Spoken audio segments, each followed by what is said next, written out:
We're continuing on with our series called Decoding Communication. And in this series, we've been dealing with decoding one of the greatest mysteries in the world, and that is the communication between a man and a woman and between a husband and wife in the marriage relationship. Now, session one was boys and girls, men and women. There are differences, and that, if you missed that session, that's an excellent session to watch because it sets the groundwork for this whole series. Session two was the secret that decodes the communication problem between men and women. Session three, we talked about understanding the mind of a man. Now, ladies, if you didn't see that, you need to watch it, because now we're going to move into a continuation of understanding the mind of a man. We're going to go into parts 1 and 2 of speaking the language of respect. This is part 1. Now, in Ephesians chapter 5, there's this wonderful verse in there. It's going to be our launching point here. It says, "Nevertheless, let every one of you in particular so love his wife even as himself." In other words, it's talking about that you husbands need and are commanded by God to love your wives, because love doesn't come naturally from men. Men speak the language of respect, and so God recognizes that because He created us, and He says, men, you need to love your wives even as yourself. And then it goes on and says, see the wife that she reverence her husband. In other words, that she respect her husband, because the language of a man is respect, and a woman doesn't naturally have respect as part of her hardwiring. You know, she is hardwired to love. And so God recognizes this, and He helps us decode from the scriptures about how we can have a more fulfilling relationship in our marriage. And then there's shown in 1 Peter chapter 3 verses 1 and 2 a very interesting Bible verse, and it says, "Likewise, ye wives, be in subjection to your own husbands, that if any obey not the word, they also may without the word be won by the conversation of the wives, while they behold your chaste conversation coupled with fear." What this is basically saying, ladies, is Peter's giving us a key that can unlock the heart of a man, saying that even though your husband is undeserving, even though your husband is non-believer, without a word, by you showing respect and reverence towards him, that you can win his heart, you can unlock the key to his heart and help him to be a more fulfilling husband and even lead him to the Lord. Now, some people in the more radical feminist agenda would say this is a chauvinistic statement that's found in the scriptures. And you know, there's actually an effort being made to feminize the Bible. There's a group that is going through and they're taking out all the things in the Bible that refer to God as a male and taking out verses that somehow make women seem like they are lower than a man. But as I pointed out in one of our earlier sessions, the Bible is very, very fair in sharing that there's an equality between a husband and wife, and that the two come together and become married, and the two become one flesh, and that in a marriage relationship, actually, the two can reflect the character of God more completely than one individual, male or female, by themselves.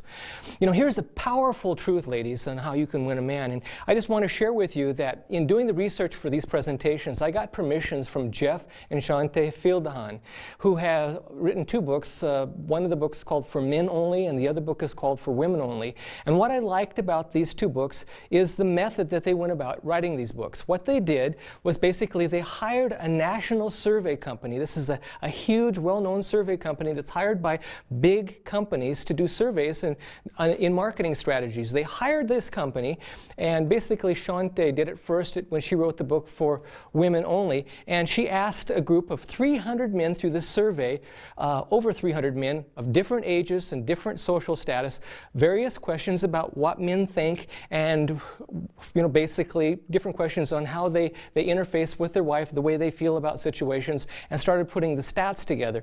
Jeff eventually did the same thing with women, and they were both shocked as in these surveys people started opening up their hearts and sharing with them about what was going on in their minds. And the neat thing about this is it's not pop psychology. What it is that if you have 75% of women saying this is the way I feel about this situation, you have a pretty good understanding that the majority, or at least 3 out of 4 women, think a certain way about a situation. There's always exceptions to the rules. And so I'm going to be using some of their materials as I go through this presentation.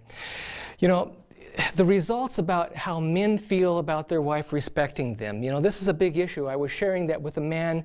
The big issue is that oftentimes men do not feel respected by their wives, and that women have a weakness. You know, their language is a language of love, and sometimes their backsided weakness is that they don't know how to express respect. Just like a man is into the respect mode, but he has a hard time expressing his feelings of love. So I just want to share with you these statistics. You know, here is a question that was asked in the survey. It says, in the middle of a conflict with my wife, I am more likely to feel, and they were given the choice of one or two different questions to answer. And one is that my wife does not love me right now, and the other one is my wife does not respect me right now. Now notice the stats here, it's amazing. 19% of the men, good-willed men who love their wife, that have a good relationship with them, that are in the middle of a controversy or some kind of conflict in the home, 19% of those men said, my wife does not love me right now. But 81% of those men said, my wife does not respect me right now. Now, when this research was being done, Shante thought, what's the difference?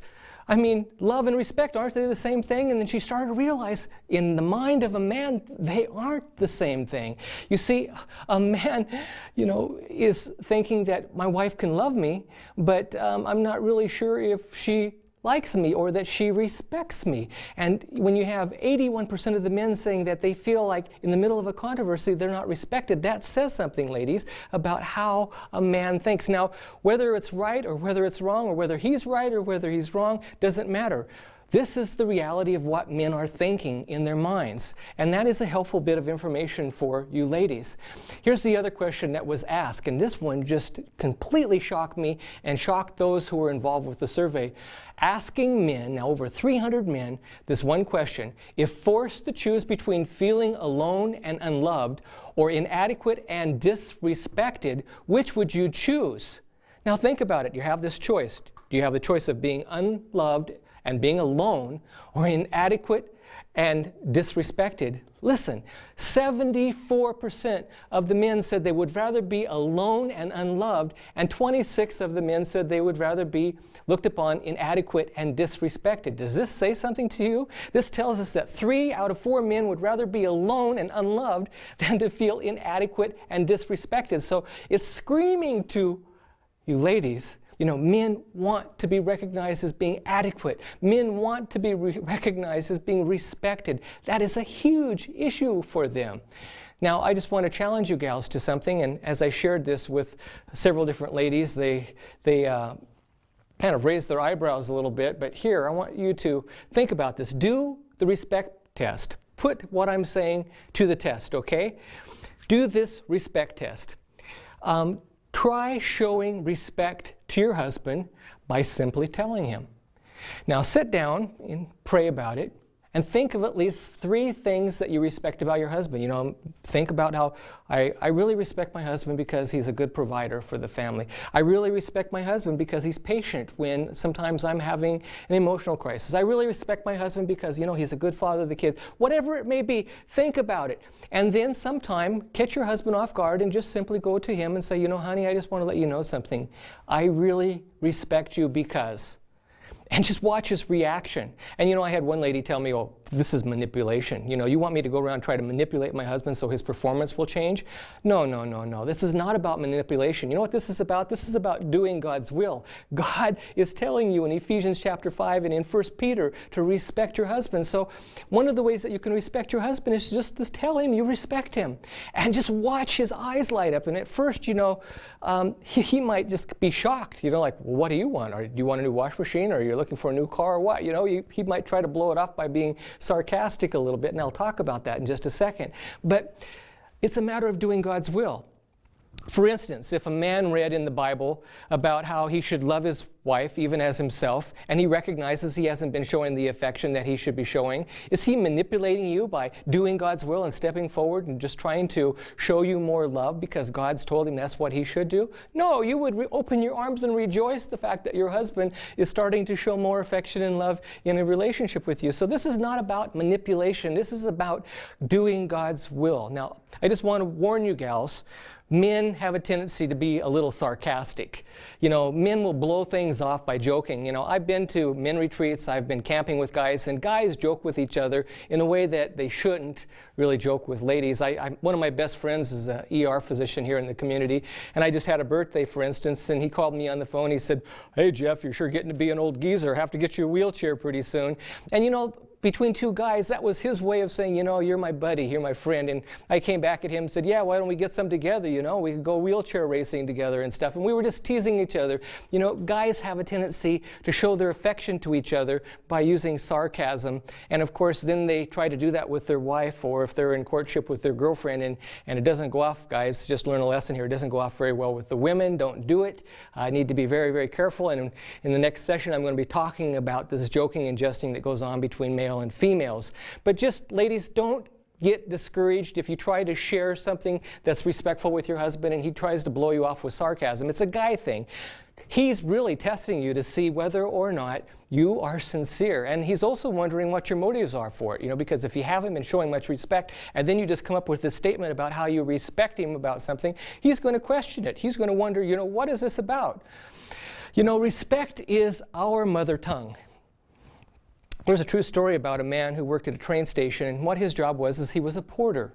And he was well known in this small community, and he was well known amongst a lot of the clients that came and went on the trains. His job was to take the bags off the train and take it over to the people's cars, or he would take it to the taxi. And he got to know a lot of the people there in the community, and he was always cheerful, and he was always friendly and smiling, and he was always encouraging people. A lot of people loved him. The kids would come to the train station. They loved him. And one of these kids found out that this man was going to have a birthday, and so she had this idea, since she liked this guy so much, that she would go around and try to gather up out of the community some birthday gifts for him. And so she went around and she came to his house before he got off work, and she talked with the wife, and there was a couple other kids with him, and she had this cart. It was like a basket with wheels that had gifts from all these people in the community. And when he came in the door, he walked in, it was his birthday. He looked at it, he's like, "What's this?" And the girl started explaining about this was his birthday gift. And he got mad, and he says, "You think I can't provide for my own family, that you have to go out and get me a bunch of stuff? Look, I might not make that much money, but I can provide for my family. I don't need help."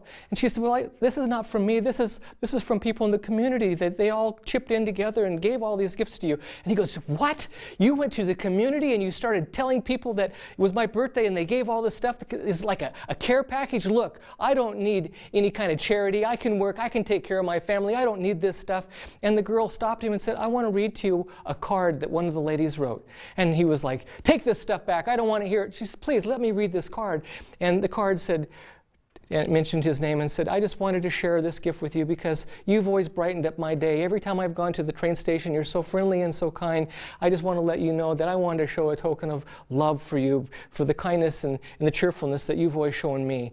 And the guy kind of stood there for a second, and then she said, "I want to read a card from one of the men that had a really nice gift in the basket." And the card said, "Dear so-and-so, I just wanted to share this gift with you because I respect you. And I respect the fact that you are always a cheerful man, and that you bring cheerfulness into the hearts and minds of those people that you come in contact with. And you take things long distances to people's cars. And you are a bright spot in my life. And I just want to let you know that I respect you." And this man, hearing this word, which was his mother language, by the way, the language of respect, melted. And he started crying, and he said, "Well, if they gave it to me for those reasons, I guess I could accept these gifts." And here it was the whole thing of respect that changed everything, because respect is man's mother tongue. And ladies, you need to learn to speak that language.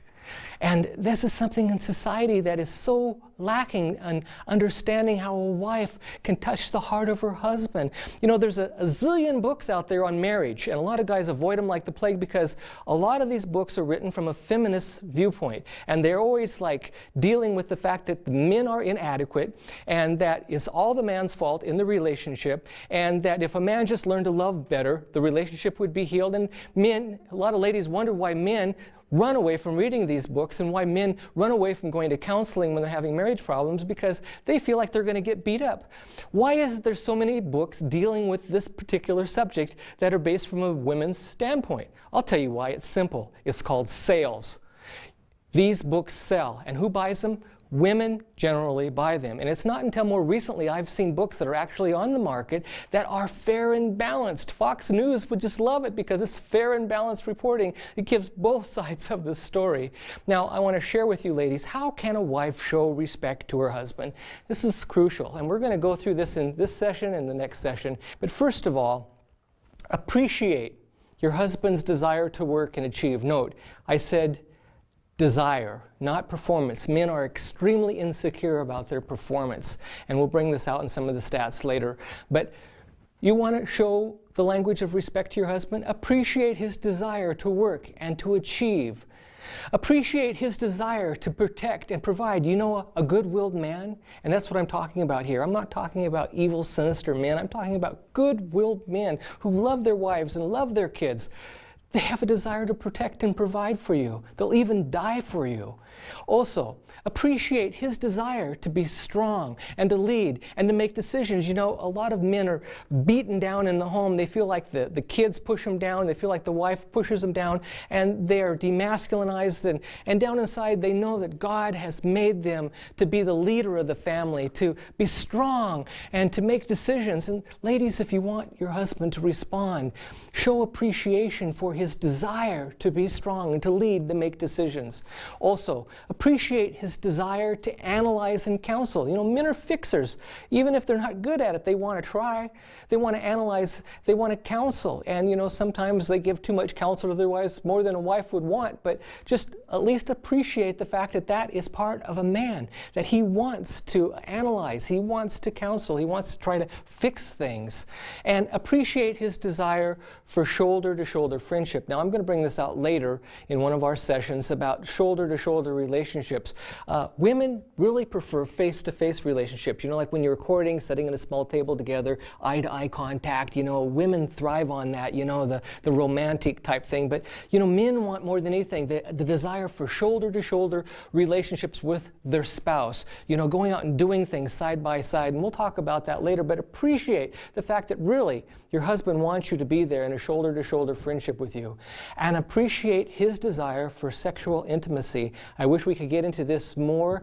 It's a sensitive subject, but this is something that a lot of women just don't understand about men, and that there is a desire built in men for sexual intimacy, and a wife should not be afraid of that, and she should show appreciation for that part of the relationship.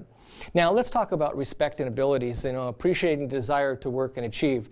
I found this really, really interesting. You know, like you turn to the book, Genesis chapter 2, verse 15, it says, "And the Lord God took man and put him into the Garden of Eden to dress it and to keep it." Now, why did God put Adam in the Garden of Eden? And why did he create Adam? For the purpose of dressing and keeping the garden. Right at the very beginning when man was created, he was given the function of work. In fact, if two men meet each other for the first time, what is the very first question one man will ask the other man? You know what it is? What do you do for work? Now, if two ladies meet each other for the first time, maybe at a fellowship meal or they're someplace at a social gathering, and one woman will come to the other woman, what will be the first question that one lady will ask another lady? It is about their husband, about children, about cooking food or shopping.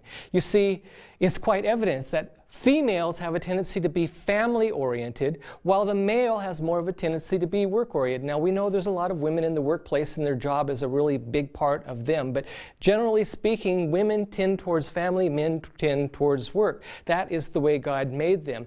In Psalms 104, verse 23, it says, "Man goeth forth unto his work and of his labors until the evening." So this shows that man was created for the very purpose of work and for labor. I like to refer to this as the instrumentality of man. It's really interesting when you live out in the country. You see things in children that you don't necessarily see in an inner city environment as much, because when they come into the country, they can go outside and do different things. And I've noticed that like little boys, or even my son when he was smaller, if a little boy goes out into the forest, you're camping or you live up in the forest, or people come and visit us in the forest, and the little boy goes outside, what is the first thing a little boy will do? He will bend over and do what? Pick up a stick.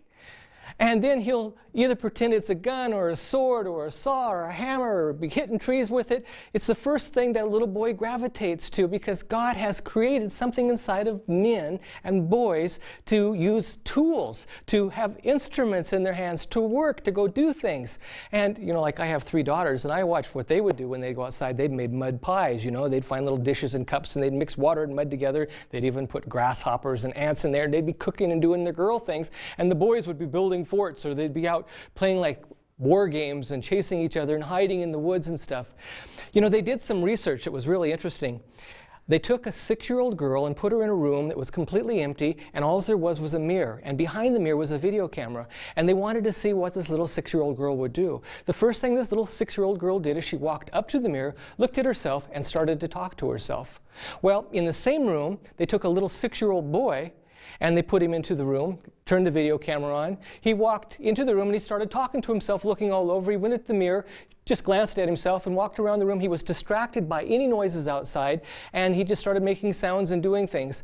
And you see, boys were wired to do something. It's not that the fact that boys are better than girls or girls are better than boys, they're just different. But there's something about little boys that are different than little girls. My son, when he was smaller, he'd get a stick, he'd get his dog, he'd dress up like, you know, like some kind of Bible character, and he'd be out in the woods doing all kinds of stuff with tools and building stuff. It's just something God has put into boys. Now, the Bible has some pretty strong words about this whole thing about work. It says in 1 Timothy 5:8, it says, "But if any provide not for his own, and especially for those of his own house, he has denied the faith and is worse than an infidel." Wow, strong words from the Bible about working. I want to share with you one lady's insight about how many men think about themselves and their insecurities about being providers.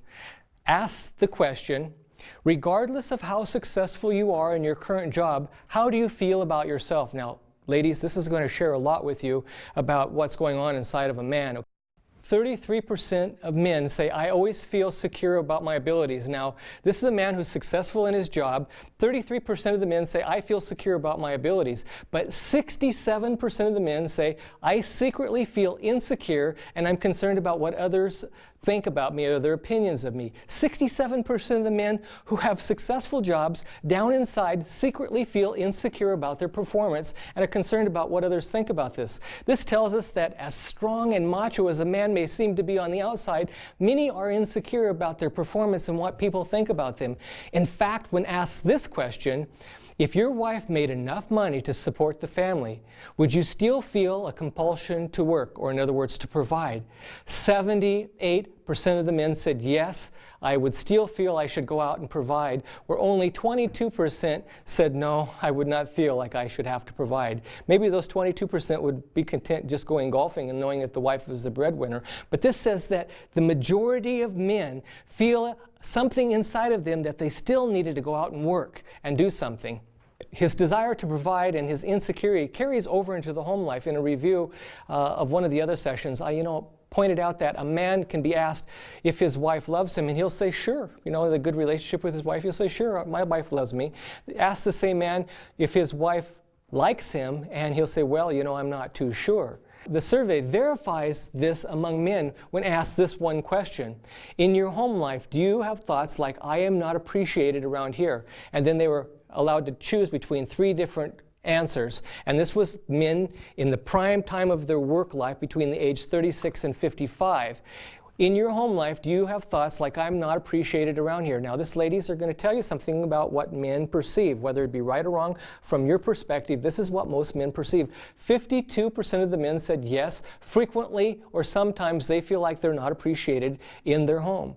Another 25% said, no, I rarely have thoughts like that, but it still shows that once in a while they do have thoughts like that. And 23% of the men said, no, I generally feel respected. So this shows us that men down inside want to be appreciated for their abilities. You know, have you ever watched a situation where a guy gets a new DVD player and he's trying to figure out the menus on it and stuff, and the wife comes along and says, hey, why don't you let one of the kids figure that out? And the man's kind of offended, you know, and he's trying to figure it out himself, because you see, men thrive on a challenge. They want to prove themselves. They want to be able to figure things out for themselves, and they don't want to feel insecure or inadequate. I remember One time, my wife and I made a trip to Portland, Oregon. I was driving a car and we were going down this freeway, and she was looking at the map and she's saying, "Hey, I think we need to take this next exit." And I said, "Are you sure?" And the traffic was bad, and it looked just like this picture right here. You know, it was a can of worms with freeways and roads going every different direction. And she said, "Turn on this one." And I turned on and I said, "Oh, this is the wrong road." And then I said, "Now what am I going to do?" So I turned on another road to try to get back to the freeway, and we got lost. And my wife said, "Why don't you just pull over and ask somebody?" And you know what I said? No. Why is it that a guy, when he gets lost, will refuse to pull over to the side of the road and ask somebody for directions? I'll tell you why. Because a man wants the adventure of being able to figure it out himself. A man wants to prove to himself and his wife that he is capable. Now, some ladies say, "It's just typical male ego. That's the problem. He's just getting in the way here."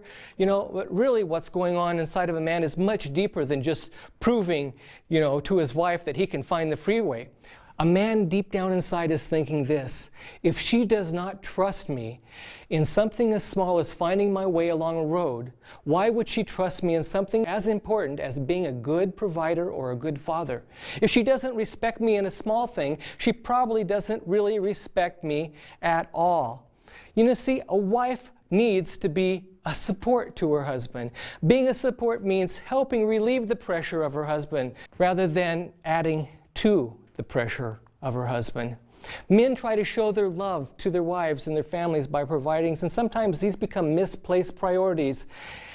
You know, a lot of times, a lot of guys, you know, they're working and working and working. They think that that's the way that they're showing their love to their family, by working long hours and making more money. It's a misplaced priority, but this is the way that a guy thinks. You know, if I just provide more, that this will show that my wife, that I really love her. And really, it's one of the men's, our weaknesses. And really what we need to understand, guys, is that what our families want more than anything is quality time for us. We don't have to prove ourselves and prove our manhood by having misplaced priorities, by working longer and longer hours or taking on more and more work. We need to set priorities in our families, because that's our backsided weakness. Our strength is that we want to be providers, but our backsided weakness is that oftentimes we will have misplaced priorities. Our next session is going to be part 2 of Speaking the Language of Respect.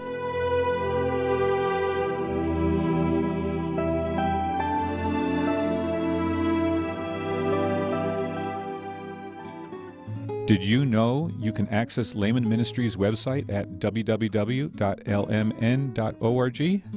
You can click on About Us and learn how Layman Ministries was begun. You will also notice a link to Layman Ministries Resource Center, where you can securely purchase hundreds of books, Bibles, CDs, and DVDs, all at discount prices. This entire 8-part series by Jeff Rich, entitled Decoding Communication, is available in a 4-DVD set through our online resource center. You can access our website at www.lmn.org securely from the comfort of your own home.